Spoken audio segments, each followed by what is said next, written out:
Call the Grind City Council meeting of January 13, 2026 to order. Please stand for the pledge. I pledge allegiance to the flag of the United States of America and to the republic for which it stands, one nation, under God, indivisible, with liberty and justice for all.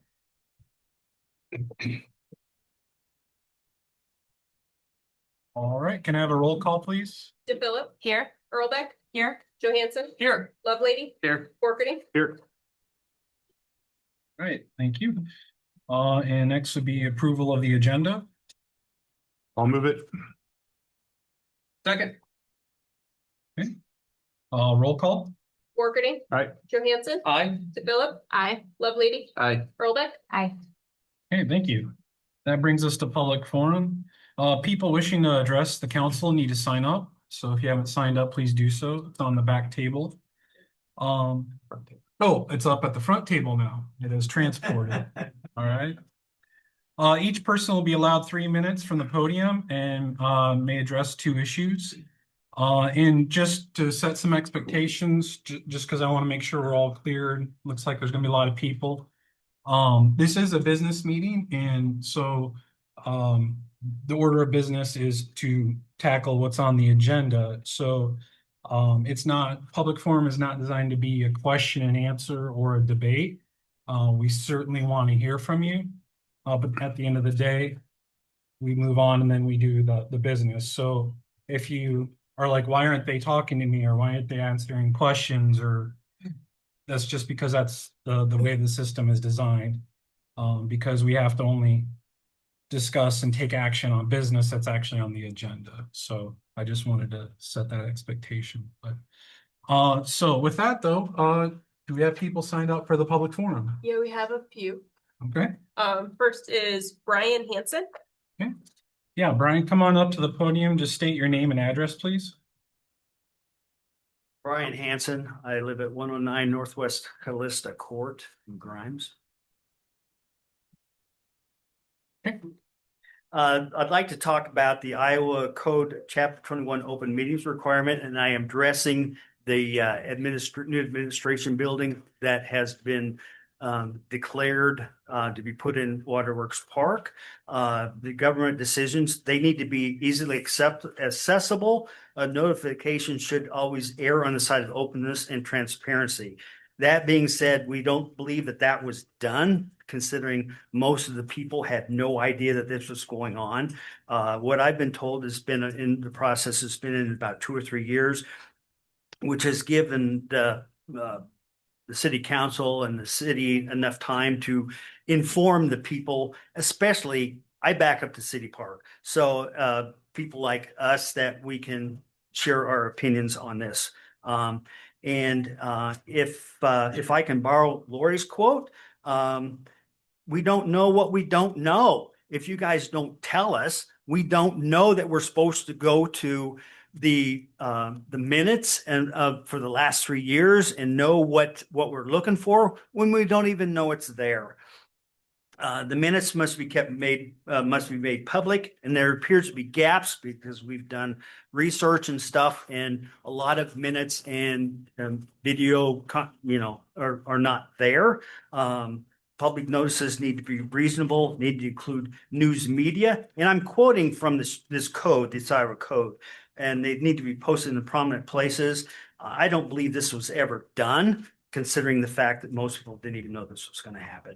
So there are remedies listed in these rules if not followed, and there are several state and county departments that will help us if needed, advance our cause, which is basically to stop the development, the redevelopment of Waterworks Park, and to move it to some other city property, that we have. Because the way I understand it, one of the criteria was we want to put it on city land because we didn't want to buy anything else, even though we bought land for the library and we bought land for the fire station, but we're not allowed to buy land for administration building, I guess.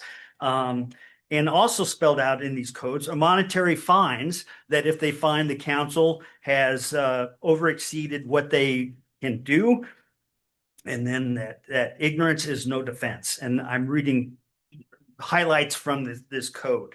And also, too, I'd like to address the fact that if this has been going on for 2 years or 3 years, that I guess I don't understand how the city can authorize payment of over $500,000 for site developments when it wasn't even approved by anybody, other than until this last council meeting, which was on December 16th. And then it was just discussed, well, what do you think? What do you think? We approve it, So I guess I'm a little, confused that you can spend that kind of money without getting community response and input for something that affects not just my house, but my whole neighborhoods. I've received this little green card. That was wonderful. And it basically covers 250 feet from the site, which means it barely covers my lot. It doesn't cover across the street. It doesn't cover 2 or 3 blocks over. These are all people using this park. And so I think I urge the council to put this on the table, to at least let the community discuss it, have their input. If the rest of the community speaks up and says, yeah, we like it here, then we'll abide by that. But I don't think a few people can make this major decision for our city based on the fact that you wanted a central location and you want to put it on government or on our own property. Library, the old fire station. You've got Wallace Park. You got this lot right outside the building here. That's plenty big for a building, but those don't seem to come up. And you've stated that several sites were looked at, but there was never any cost analysis or anything given. Just that, oh yeah, we looked at those, but this was better. So I strongly urge that you table this thing and get more input from the community. So thank you very much. Thank you, sir. Next. Cindy Hansen. Okay. Again, just state your name and address. Hi, I'm Cindy Hansen, 109 Northwest Calista Court. I don't understand how anyone would ever think it's a good idea to take away a large city park that is busy all summer. I remember some discussions about using some of the park for the new library or possibly the fire station, but decided against it because you didn't want to take the park away from the community or add the traffic that was unsafe for the park. And unknown to us, you decided to build a new administration building without any input from the community. You voted into your position to listen and work with the community. On this issue, we feel you not only did listen, but never even asked for input. Since this plan has been in works for over a year, you've had ample time to invite the residents into discussion. We had no idea what exactly fell were until you voted to approve the project. There'll be a lot of disappointed families and children in this country if this is permitted to go through. Please do the right thing and look at another location for the new administration building as you did with the new library and fire station. The building was out of place in this location. If you feel this park is going down and not safe, update it. Thank you for your time. Thank you. Next. Kristen Hansen. Okay. Kristen Hansen, 12705 Northwest 142nd Street, Madrid. I'm here tonight because I believe the process used for the Grimes Administration Building appears to conflict with multiple requirements under law, not just best practices, but legal obligations. First, under Iowa Code Chapter 21, the open meeting law, the public must receive meaningful notice of meetings where decisions are made. Contracts related to this project were signed as early as March 2024, yet the public was not informed until December of 2025. And that was strictly to residents within 250 feet of the site. That public park land would be permanently altered. When decisions are effectively finalized long before residents understand a park is removed, public participation becomes meaningless, which is inconsistent with the purpose of Chapter 21.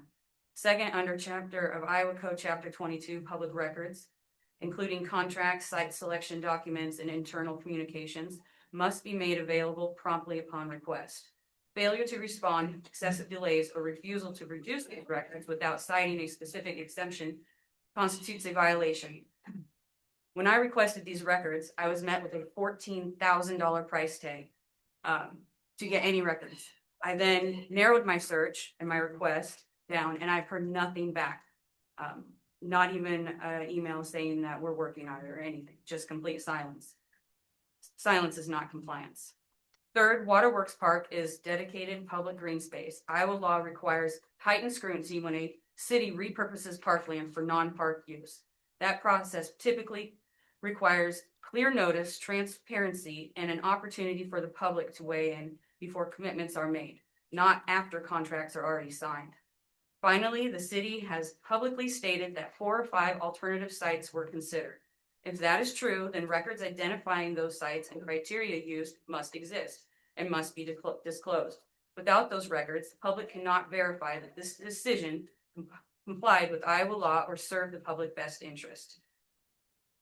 This park is a public space. The entire city should have gotten a notice, not just the residents within 250 feet of the new building.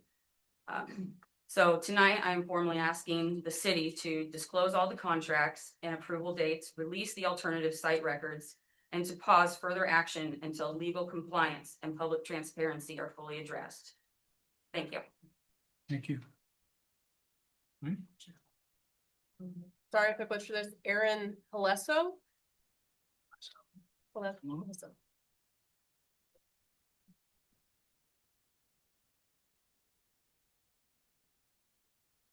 I feel like I'm in high school civics class and it's that nightmare where you miss your final. Erin Helloso, 900 Northeast Silkwood Street. I'm going to break up the continuity of the seriousness of tonight because I came to talk about something else, but it's just the order that we're going in. I'm here because I wanted to announce and make sure that everybody was aware that I am running as the Democratic candidate for Iowa House District 46. Okay. I'm here to hear the concerns of the Grimes residents because I am a resident of Grimes. I've lived here for over 20 years. And I think one of the things that our town is really struggling with today, even after 20 years of growth, is when I first moved here to Grimes, it was a very small town on the edge of Des Moines. It wasn't swallowed by the suburbs, and it had a very small town charm to it. And that's what I'm hearing from a lot of people when they talk about these changes to our community, is that you want to make sure that we don't forget about the character of Grimes and what's unique about it as a community. But we have to keep up with the growth of our neighborhoods, of our systems, and our municipal buildings and services. And so I just wanted to make sure that I'm here to announce that for you guys. If you have questions for me, I'm not going to give you a campaign speech tonight. There's plenty of time for us to do that. But I am here with pages for signatures. So if you want to sign my page to say, yep, I'm golden with you being a representative of House District 46. I'm running against incumbent Dan Gelbach, who is currently the Republican elected official. And just because I'm running as a Democrat doesn't mean that I'm only going to represent Democrats. So if you have questions, you're independent, you're undecided, if you're Republican and you want to understand what I stand for, I'm more than happy to answer questions for you or have conversations after this. Thank you. Joe Herman.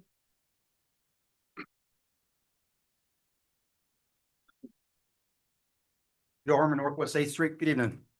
First, I want to recognize the people that keep the city running every day, Public Works, Utilities, and all their department heads that keep us going. Thank you very much for what you do.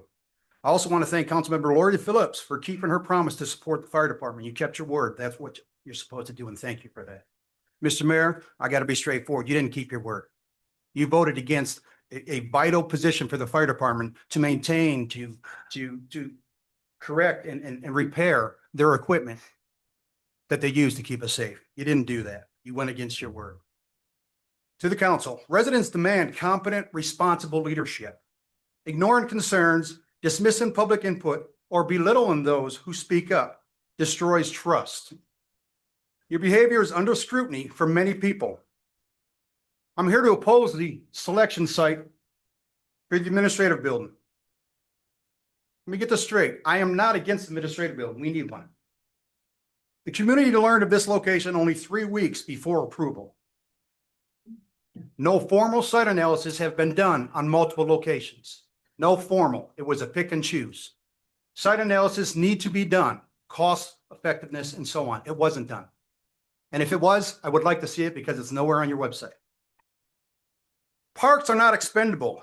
This parks provide children a safe place to play, families to gather, and also a vital connection for residents to go out to nature. The environmental consequences are permanent. Once the green space is gone, it's gone. It can't be replaced. Approving this project as planned sends a clear message that public land can be seized without scrutiny, and the voices of the people could be silenced. It's unacceptable. Public spaces belong to the people, not to secrecy, not to shortcuts or weak leadership. Protect this park, involve the community to select a new location. Council members, this is your time to step up for the community.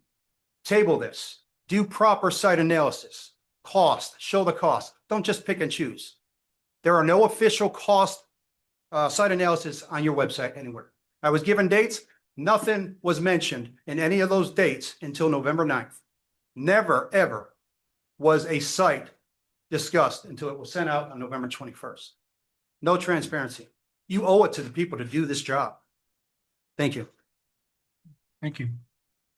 Next. Travis Simpson.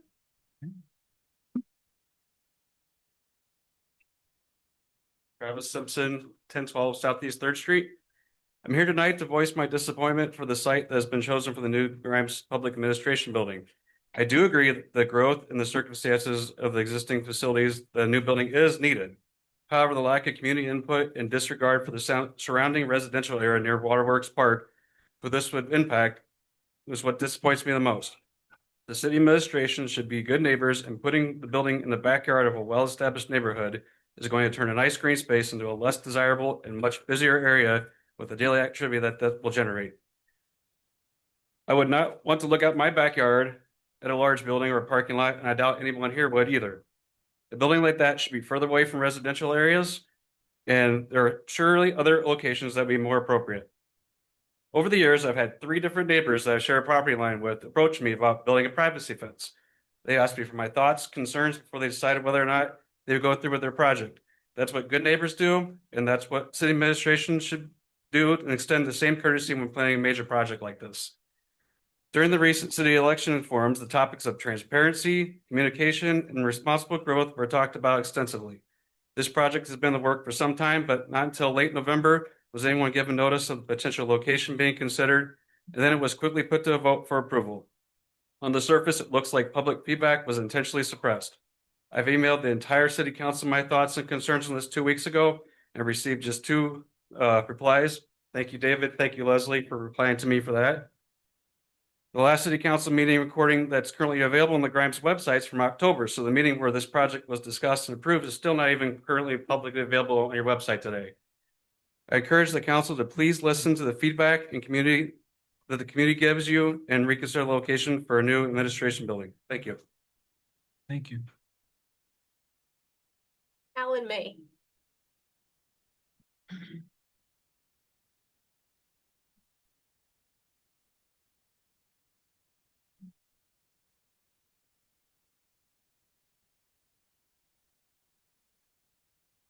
Good evening. Appreciate being able to be here and just a couple of observations. From a standpoint, yeah, I've run for mayor twice, came in second both times. So, but the other aspect of that is I do know a little bit about development. If any of you have ever been downtown in Des Moines, it's a little bigger city. 81 grand signed off on that. Principal Park signed off on that. So approved projects, a little bigger than probably what would go in Grimes. We moved to Grimes 5 years ago because we thought it was a good community, because from the first aspect of that, we came involved because of the floods of 93, and there were no laundry facilities. So we used your laundromat.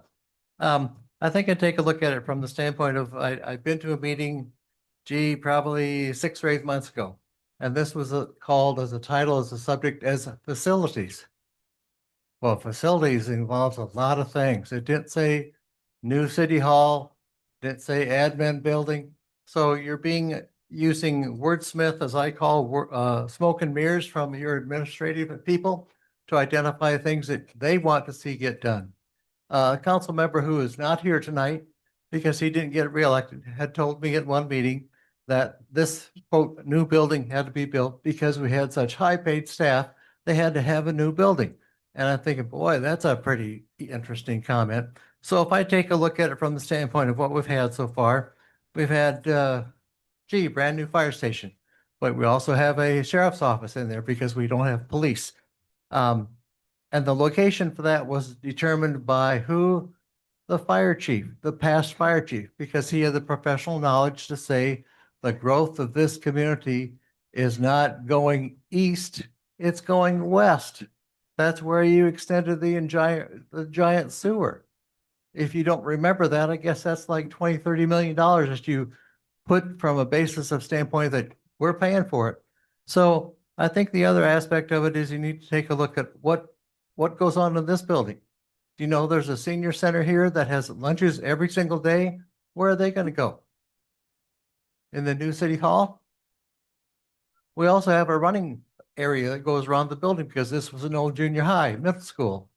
And where's that track going to go? You have a gymnasium that the floor was redone and new lighting was put in, 2-3 years ago. So if you're going to tear this building down, what'd you put that expense in? We have brand new locks in all the doors around here, brand new locks in all the doors of the quote city hall. And that building has been redone, has new restrooms. If you're going to tear the place down, what'd you do that for? It's like you have no idea how to spend money, how to use your resources wisely, and think about it from a proper planning standpoint. It seems to me that I'll just close with this because I know your 2 minutes probably go way too long. And I didn't know we could only talk about two things. But if I look at your agenda, it says on the second page, proposed action items. It's against state law to have proposed action items and not identify those as being items because you have to give a 24-hour notice. So your entire agenda here tonight with this that says you're going to do things like, have a public hearing. I'm going to vote on an ordinance to approve stuff. It might be proposed and might be not. That's not what a public hearing notice requirement is. That's not what's accomplished and identified by state law. And I don't know that you guys even have read state law. The first speaker clearly identified issues that you are not doing. And you're not doing them calls for your total removal. Thank you.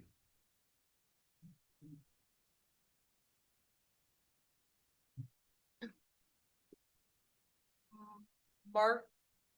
Sorry, I can't read the last name. Is it Brawl? Sorry, that's okay. Oh, you didn't want to talk? Oh, okay. Oh, that's all right. All right.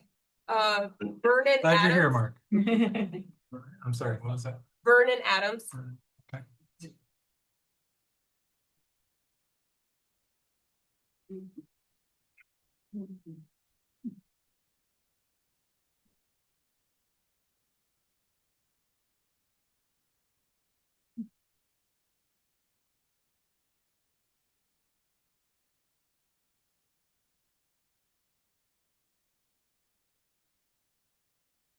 Good evening. I'm Vern Adams. I live at 113 Northwest Callista Court here in Grimes. Now, I'm not real up on your council meetings all the time. And finally, a neighbor came by and said, "Hey, Vern, did you know this is happening?" I said, "Oh, well, by golly, I should have gone and found out about it." Well, okay, so here I am. This is the first meeting I made now. But what I'd like to say is that park is behind my house, which is good. I've had since 72, I've had a park behind my house, which is really good. I use it. Neighbors come through, had people cut through my backyard instead of using the little driveway for to get into the park. That's fine. I've even had people come there that was supposed to be at my house, but they was at the park instead. So that's okay too. But anyway, getting back to what we're here all about, it would have been good if you could approach this just a little bit different than you did, I think. But it's done. You've approached it. You got a lot of people here to hear you. A lot of people here to complain about it. I think it's great that we've got people in our neighborhood like yourselves that are willing to spend their time working for our community. You know, Grimes is a up and coming town. I mean, it's amazing what Grimes has happened to it in just the last few months even. But anyway, getting back to what I started with. If we do have something in the park, I'm not going to be much appreciative of the concrete that's going to be right behind my house instead of the grass and the green stuff now, and some beautiful trees. But if you can't find anything else, you got space here, you got space at the end of the street there. I'm sure with a little bit of searching and somebody that to do some a little advanced work for you, you might even find out something a little better. But all I'm saying is, no, I don't like the idea of having concrete in my backyard instead of a beautiful park, which we had, which I think that's probably where most of you are. So anyway, I'll just finish up by saying I'm not happy about the park, and I wish you luck with what you finally come up with. And maybe next time, possibly, I could come to a meeting and maybe find out something. But maybe next time you could be a little more forward with material out to the public before you decide definitely on something. Okay, thank you. Thank you. And then this last one, Terry, go lightly.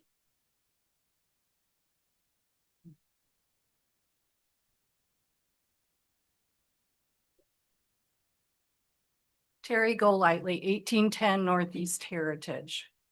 I'm here tonight to first of all congratulate the councilmen that were elected. But I'm also here to remind the entire council that with your election and your seats comes the responsibility to listen to the citizens of Grimes, to make things known, to get input, to appoint people to commissions and things that aren't necessarily just your friends or people that think like you. Grimes is a thriving community of different viewpoints, different needs, etc.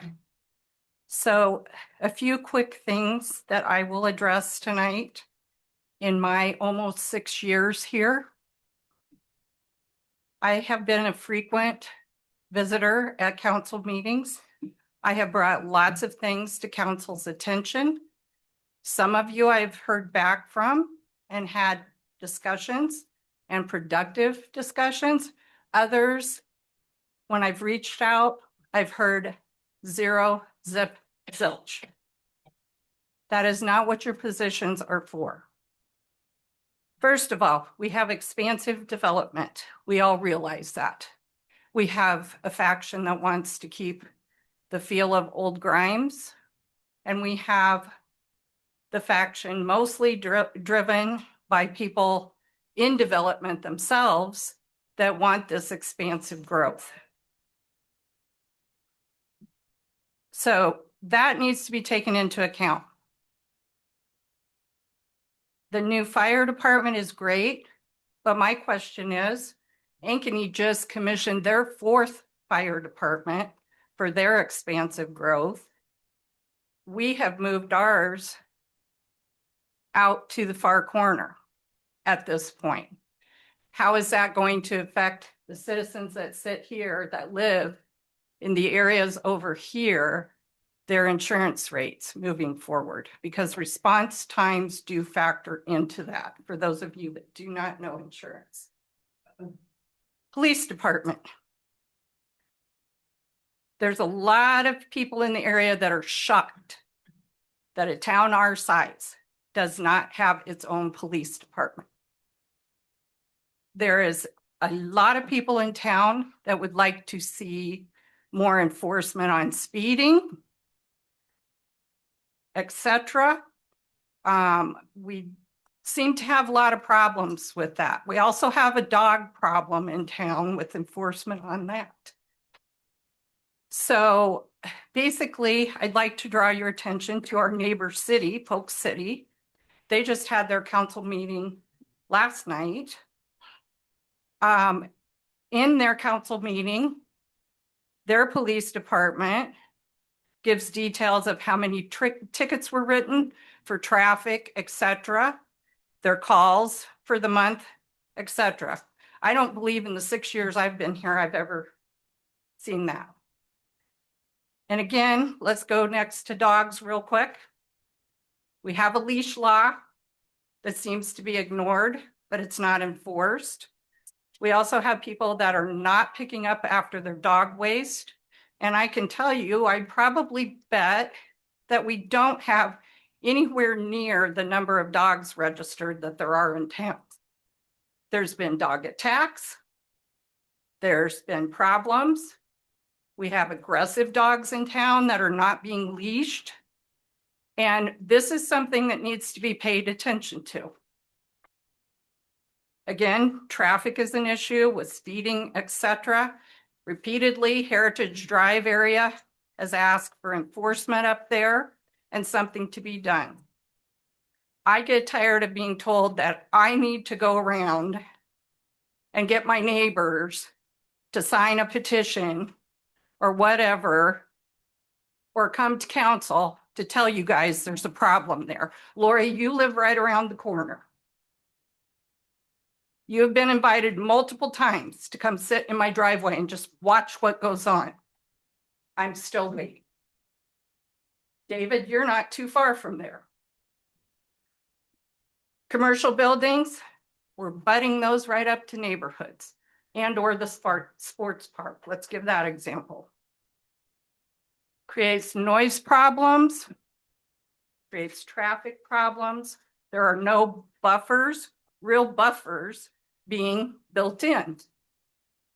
Commercial building across the street from me has a practice facility in it. I was told that the cutoff for that is 11 p.m. It's supposed to be lights off at 11 p.m. There's no manager on site. It's a key card opening. I can tell you, as recently as this weekend, people were there after midnight. The fences, I'd love to have a discussion with each and every one of you on the problem with fences in this town. After what my daughter and son-in-law went through trying to put up a fence for a new puppy. It was ridiculous. They ended up having to go to Board of Adjustment and an hour meeting there. And then we were told to go to council and planning and zoning and get the stuff changed. We were told. That is not our job. That's what we have city staff for, and we have you guys for. And a city administrator, quite frankly. I would like to call for a special commission built of a variety of people in the neighborhoods across town that perhaps don't have any connection with any of you or any city staff that might have productive input for direction for this city and the areas that need attention and need cleaned up, because we're going to have development, but we need to get a control on some of these issues and problems. The lack of accountability from council and staff of pointing backwards to previous councils and previous employees as scapegoats for some of these issues is appalling. And so this is a call for action from all of you. Thank you. Yep. Nope. All right, I just want to invite everybody who spoke, you're welcome to stay for the rest of the meeting. And if you want to try to catch people after meeting, that's fine. But if you feel inclined to go ahead and go, feel free to do so. We don't want to make you feel like you're being held here. But with that, we'll move on. That brings us to approval of the consent agenda. I'll move approval. Motion, is there a second? I'll second. Been moved and seconded. Any discussion? Roll call, please. DePhilip, Aye. Borkerding, Aye. Johansson, Aye. Earlbeck, Aye. Lovelady. Aye. Okay.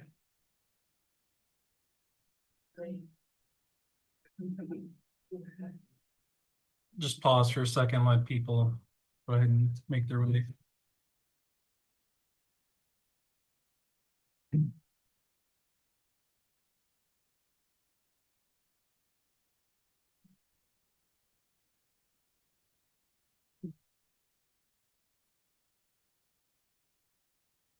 Okay, thank you. So I do apologize. My oldest son is going to be in high school, and so there is a high school parent meeting. Considering this is my first, I'm going to go to that. I didn't set the meeting. I'm sorry, but you know, family's important, and we got to do those things sometime. So third meeting in 8.1 years, I'll be missing part of, but that's pretty good, I think. But so I'm going to hand it over to the Mayor Pro Tem, Eric Johansson. So thank you. Matt? Evan, before we get to the public hearing on ordinance 808, could you give us a little background? Yes. So this is for Sienna Hills rezone. This property is generally located north of 19th or southwest 19th Street between Jazzwood and County Line Road. It's currently zoned A1 agriculture, and the proposal is to rezone the property to R4, which is our PUD designation, across 34 acres. The future land use plan designates this property as low density residential, which is the proposal for the property. To have single family lots across the property. This is a concept that's subject to change with their future steps for preliminary plat and final plat and things like that. But this shows approximately 93 single family lots with private detention. 60 feet of right of way will be dedicated along 19th Street for future widening projects. And a 10-foot trail connection will be provided from the development into the future trail to the west. And then a 5-foot sidewalk will be provided along 19th Street. The future trail along 19th Street will be on the south and will be constructed in Urbandale. Landscape buffering will be provided along 19th Street between the road and the single family lots. For parkland for this property, there is a greenway located to the west, and this is the WRA corridor.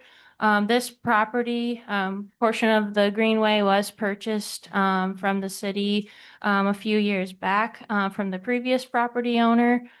With that agreement with the previous property owner, the parkland dedication was negotiated that this greenway would satisfy that. So this project does not need to dedicate any parkland. And then just to give you some city project updates, there will be a asphalt overlay along Jazzwood and 19th Street to help this area as this project develops. And then water main will be extended from County Line Road to this development. And the development standards, 65-foot wide lots with different dwelling sizes, 1,400 and 1,600 square feet, 2-car garages. There are architecture requirements for 25% masonry on the front. There can be some flexibility in that for other design elements that provide character to kind of counteract, I guess, the masonry that might not be there. The setbacks are the standard 30-foot in the front, 25 in the rear, 7 on the sides, maximum 3-story or 35-foot tall height.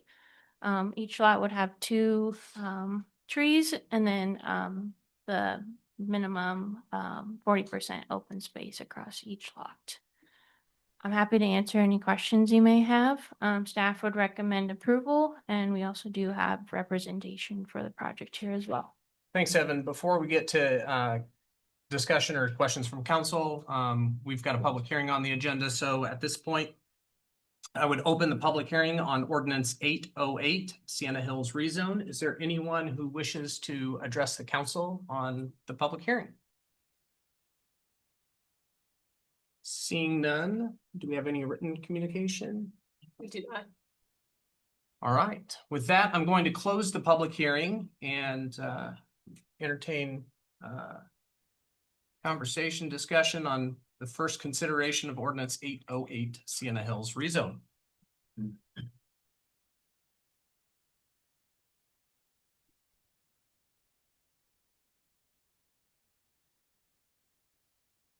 I think I'll jump in here, I guess. The rezone, I think while you're not probably hearing a ton of conversation, the rezone is in line with our comprehensive land use plan.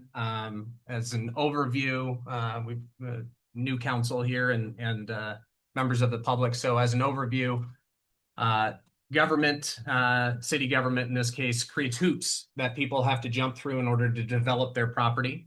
One of those hoops is a comprehensive plan where we generally outline where things would be located within a city, and this area is designated as single-family residential. And so the developer, in this case, the landowner, who wants to develop their property, has come to us with single-family residential. And so it aligns with what, as a community, we've said that we want in this area.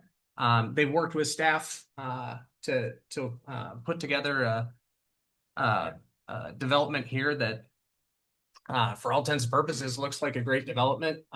We continually have additional people who want to move to our wonderful community, which is, I think, a testament to the close-knit community that we have. So I didn't see anything that caught me on this one. I think it's, as I said, aligned with the comprehensive land use plan, and always applaud people who want to develop their land. That's their right, and want to do it in a way that's really in conjunction with the vision from the city. So with that, any other comments, consideration?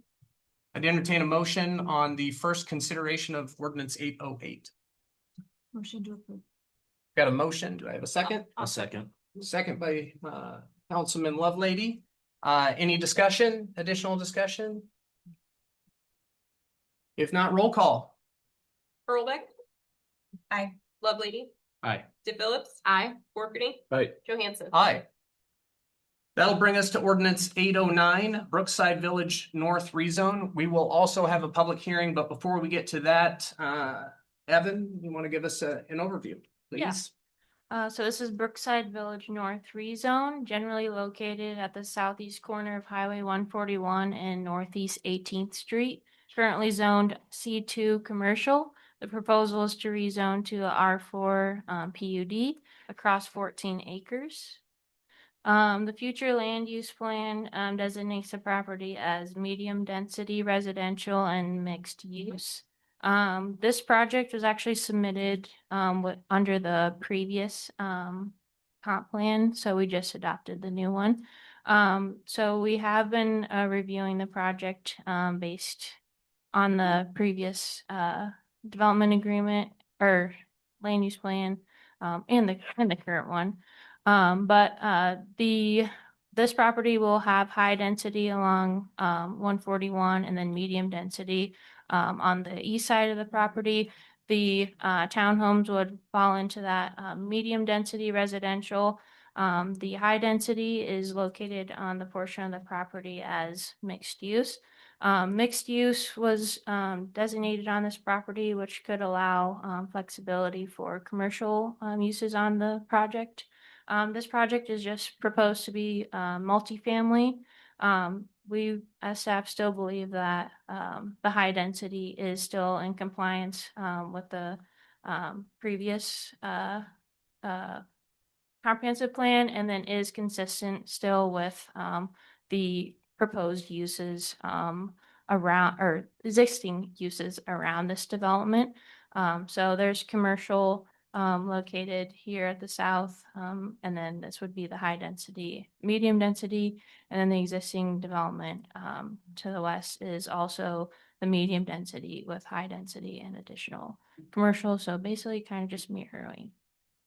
For the rezone concept here, so showing the concept for that high density along 141 and then the townhome units to the east.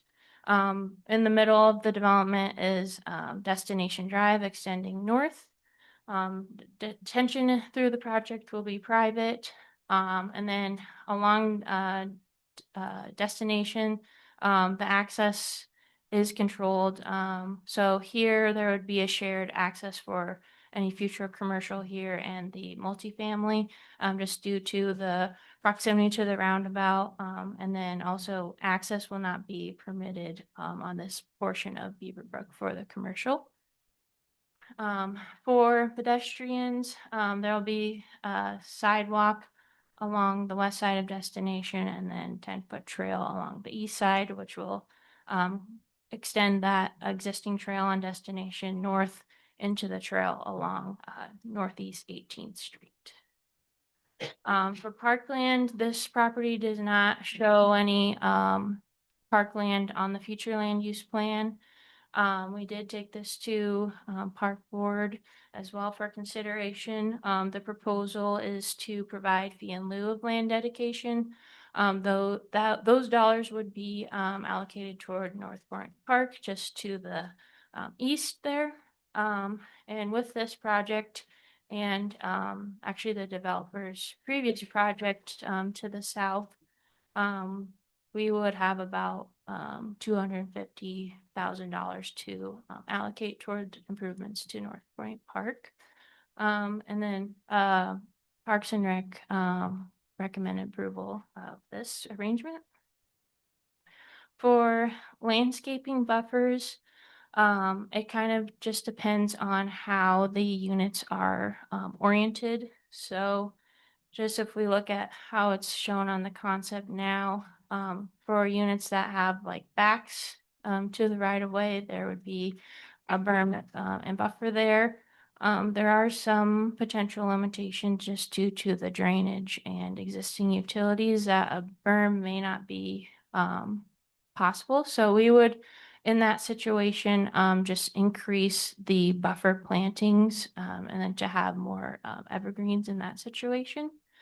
And then units like along here on Destination, either would have a berm and buffer there, or if there's additional architectural details or front doors out to the street, they could just have the frontage tree plantings. So some of the road improvements for this project, there was a traffic study completed for this roundabout section here. And those improvements were constructed in 22, I believe. And then with that, at the same time, there was talks about this 18th Street intersection closing. That is going to close from the DOT. They're closing that. So this alignment for Destination was determined based on that closing. So Destination would extend up and then turn directly into Northeast 18th Street. That connection that's in between here will be vacated. And then there's also this little right-of-way stub here that's public right-of-way. Due to all of the kind of realignments of the road, that right-of-way is no longer needed, so that will be vacated. We're working with the property owner to determine exactly how that will be kind of vacated, but that will remain a private access to be utilized by this development as well as the townhomes to the east that currently utilize it. For the development standards for the medium density, which is the townhomes, there would be attached and detached townhome units permitted in this area, up to 8 dwelling units per acre. minimum dwelling size of 900 square feet. Up to half of the units could have one-car garages. Architecture would be 25% masonry across the total exterior of the building. Setbacks are either based off the exterior property lines or from the private drive. So exterior property lines would be 30 feet. And then those internal setbacks from the private drives would be 20 feet, basically for a driveway, and then 10 for any kind of side yards along the private streets. It would be a maximum 2 stories. Landscaping buffer or landscaping would be provided across the site. Minimum 1 tree per 1,000. There'd also be 1 tree per 50 feet along the public streets. And then all those buffer possibilities that was discussed previously. And then minimum 40% open space. And then for the high density, which is for multifamily dwellings, up to 20 units per acre, 450 square foot minimum for the units. 25% of those units are required to have garages provided. Architecture would generally follow the Highway 141 Zone 1 requirements with 75% masonry, with some limitations on the nichiha material, just making sure that not 75% of that is all like a nichiha type material. Some potential kind of balcony design requirements, and then everything else would follow 141. And then accessory structures would match the principal buildings, maximum 4 stories for the apartment buildings. And then landscaping would follow the Highway 141 requirements, and then minimum 40% open space across the lot. We are working to finalize a few of the details within the development agreement with the developer. So we would like to, just to ensure that we can keep working on that, we would like to still hold the public hearing and then push the first reading to the next meeting. That way we don't have any conflicts of like what we're showing you now. We would like to make sure we get that right. Wonderful. Thank you, Evan. With that background, we're going to hold comments on ordinance 809 and potentially table here the first action on that. But before we do that, we do have a public hearing on the agenda. So with that, I will open the public hearing for ordinance 809 Brookside Village North Rezone. Does anybody wish to address the council on this ordinance? Please step to the microphone, state your name and address again, please, Terry, for the record, and go ahead and address the council. Terry Golightly, 1810 Northeast Heritage Drive. I have basically a couple of questions / objections. I would like to understand in this community why we have this obsession with PUDs and slapping these mixed use things right next to residential homes. The other thing I'd like to address is these utility easements in these new developments. Since all this stuff is going underground, you are seriously limiting property owners with their backyards and or side yards where some of these are running when you allow a developer to slap as many units as you guys are. And I can show you a prime example, 2 prime examples.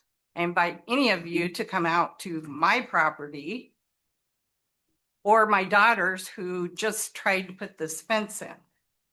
And we'll show you what these utility easements do.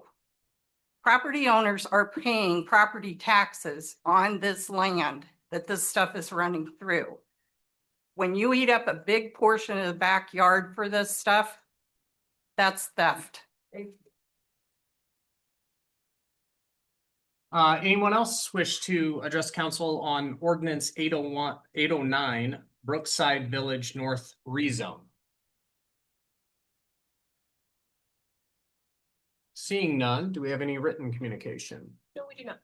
No. At this time, per staff request, I think there's a desire to table the first consideration of ordinance 809. What that will do is it'll push it to another council meeting, likely the next council meeting, so that they can work with the developer to make any necessary modifications to the first consideration of the ordinance. Do I have a motion to table the first consideration of ordinance 809? Sure. I move that we table the first consideration of ordinance 809. Got a motion. Do I have a second? I'll second. Tom, I'm assuming I need a roll call on the motion table. Yes. Roll call. Borkerty, Aye. DePhillips, Aye. Rollback, Aye. Johansson. Aye. Lovelady. Aye. All right, so that motion passes. The first consideration will be tabled until a future meeting, likely the next meeting. So pay attention for that on the agenda. That will take us to the third consideration of ordinance 806 Fox Glen and Prairie Heights PUD rezone. Yeah, so this is Fox Glen and Prairie Heights rezone, generally located at the northwest corner of 19th and Jazzwood, and then a portion of it is on the east side of Jazzwood. Just for a frame of reference, this property here was the Sienna Hills development, so just a neighbor. The current zoning is A1 and then zoning to the R4 PUD across 52 acres. This is the current comp plan, so the project is in compliance with the comp plan with low density and then medium density and neighborhood commercial. There have only been 2 changes in the development agreement from the previous reading, which is just in relation to the right of way for the roundabout. We've just removed referencing a specific right of way size until that design is fully fleshed out, basically. So they're still required to dedicate right of way there, just not a specific amount identified in the development agreement. And then there is a trail connection here. Just after further analysis, that trail is not feasible. So it's not going to be required, but if it was still determined to be a feasible trail connection, that would be still an option for the development, but it would not be required within the development agreement. Everything else has remained the same with the single family lots on the east side of Jazzwood, and then this larger portion here, and then with this corner for the townhome development, and then a small 1.5 acres for a neighborhood commercial. The buffering would still be provided along 19th and Jazzwood. The park land dedication for the Prairie Heights development would provide fee in lieu for a future park to the northwest. And then Fox Glen was also part of the same property here with the Sienna Hills, where the greenway counted for the parkland per the original purchase agreement. And then this has the same city projects for the water main and asphalt overlay. And then no changes to the zoning standards for single family. And no changes to the design standards for the medium density. And no changes for the commercial. Happy to answer any questions you may have. Staff would recommend approval, and we also do have representation for the project. Thanks, Evan. Just a couple of questions for me. If you could go back to the slides with the red on them, the changes. right away at intersection corridors being TBD makes a ton of sense. You have to develop what those specifications are going to be before we can really determine the size of that right away need. And so that one makes sense. Take me through the trail connection, and specifically, if not here, how does the neighborhood access the trail? Alternatively, if not via the connection that was on the initial proposal. Yep. So if the trail's not there, there will be sidewalk along Jazzwood and 19th Street. The trail would be connected through here so they could access right in there for the Those trail. standard width sidewalks. Yeah, there would be 5 feet in this area. The trail is on the west side of Jazzwood and then the south side of 19th Street. And then why this is not feasible. So we do have their sanitary crossing in this area. The idea was to have the trail and the sanitary crossing in the same area, just due to how the WRA sanitary is constructed, and that connection it had to be designed with like a, I don't know the technical term.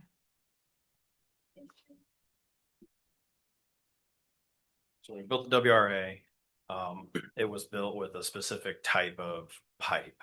In this case, it's a Hobos style pipe, which is a solid wall, centrifugally spun composite pipe. So it's not like PVC. And with the connections to that pipe, it occurs kind of, if this is the pipe, it occurs kind of at the center of the pipe rather than down at the bottom.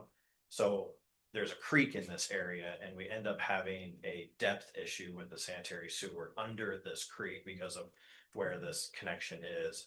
So what ends up happening is there is some sheet piling and some pipe protection that has to occur where this crossing is.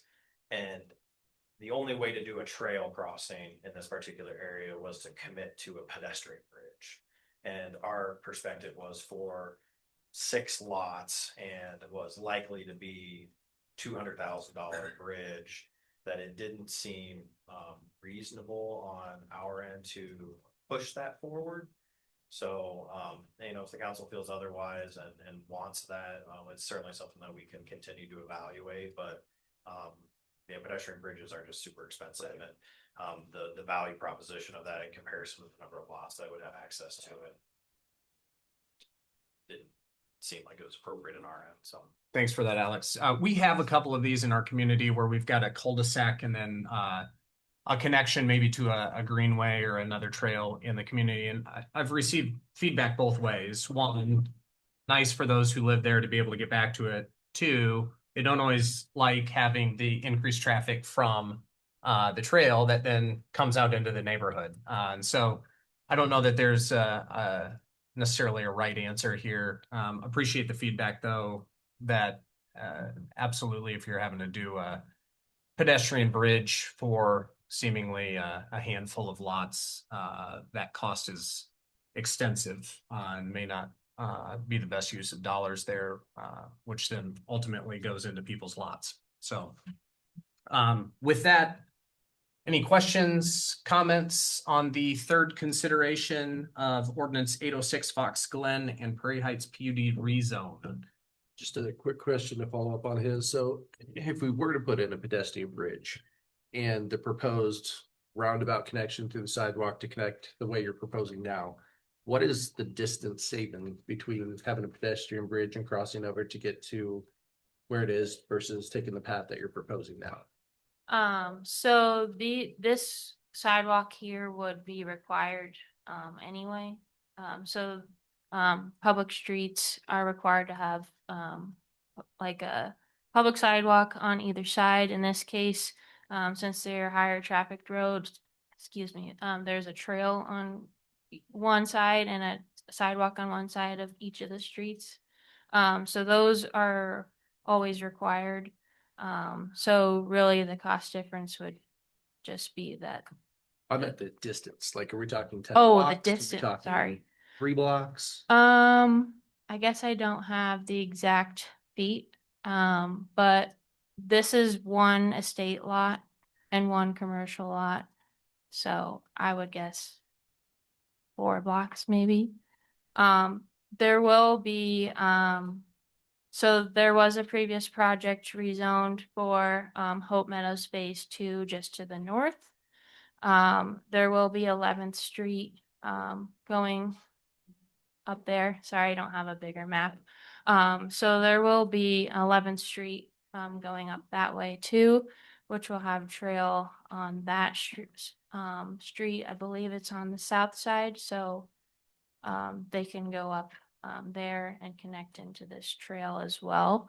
But I think that would be a little bit further than going kind of around that way. Okay. Thank you. But I think it does still meet our goal of providing everyone access to a trail within our quarter mile or half mile access to a park as well. So Good question. Thanks for that, Evan. Any other questions, comments?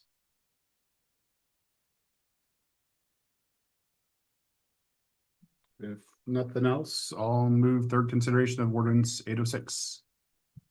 I'll second. Any discussion? Not roll call? Workity, All right. DePhillips. Aye. Lovelady, Aye. Johansson, Aye. Earlbeck. Aye. And that passes. That would lead us to final consideration. I'll go ahead and move final passage of ordinance 806. I'll second. Got a motion and a second. Is there any discussion?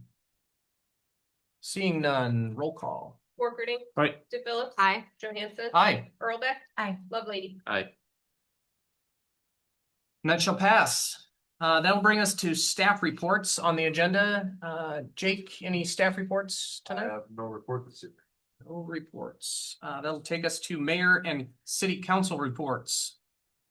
So Mayor Pro Tem, I have one report. That is the Iowa legislature convened yesterday for the first day of session. So keep your eyes and ears open, as certainly there will be laws passed that affect the residents of the city of Grimes. That's all I have. Any other city council reports? None. None. Seeing none, I'll take us to item number 6, which is adjournment. Do I have a motion to adjourn? Move we adjourn. Got a motion. Do I have a second? Second. Second. All those in favor? Aye. Aye. Aye. Opposed, same sign. We are adjourned. 6:30.